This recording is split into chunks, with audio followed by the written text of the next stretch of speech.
આજે આપણે આ ધોરણ 9 માનું સાયન્સનું બીજા સેમેસ્ટરનું ત્રીજું ચેપ્ટર ની ચર્ચા કરશું કે તત્વોનું આવર્તનની વર્ગીકરણ.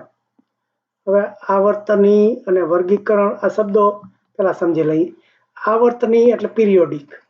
હવે પિરિયોડિક એટલે તમને આવર્તની કરતા પીરિયડ શબ્દ વધારે સમજાય. તમારા ક્લાસમાં કેમ બધા પીરિયડ હોય, આખા દિવસમાં 8 પીરિયડ હોય ને, એવી રીતે પીરિયડ એટલે આવર્ત, એટલે પુનરાવર્તન કેટલી વખત થાય.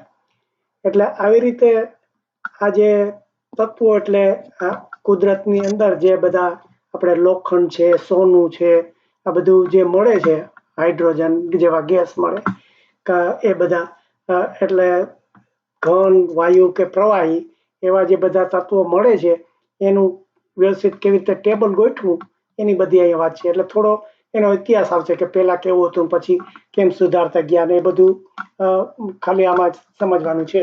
ટેબલ કેવી રીતે બનાવ્યું એની વાત. એટલે આપણે પહેલા પ્રસ્તાવના જોઈ લઈએ. એમાં એમ કહે છે કે વિશ્વમાં અત્યાર સુધીમાં આ 114 તત્વો શોધાયા, પણ આ જવાબ એક ખોટો છે. એટલે 118 છે અત્યારે. હવે છેલ્લી ગણતરી 118 તત્વો શોધાયા છે. જોકે બધા જ કુદરતમાં નથી મળતા, અમુક લેબોરેટરીમાં બનાવ્યા છે. એટલે મને લાગે કુદરતમાં તો કદાચ 91 કે 93 કેવા કે છે, બાકીના બધા કંઈક લેબોરેટરીમાં બનાવ્યા હોય કે જેનું કુદરતમાં ના મળતા હોય. એટલે એ પહેલી વાત કરી. પછી એમ કે આને આપણા આ જે બધા તત્વો છે એના ગુણધર્મો સમજવા હોય તો એના ગુણધર્મો પ્રમાણે જો ટેબલ ગોઠવીએ ને તો એ વચ્ચે કેવી પ્રક્રિયા થાય છે આપણે હવે પછીના શું શીખશું કે કોની સાથે કોની પ્રક્રિયા થાય.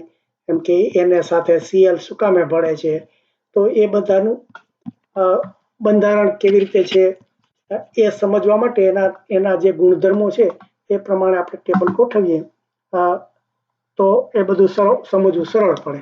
એટલું ખાલી પ્રસ્તાવનામાં કહે છે. એટલે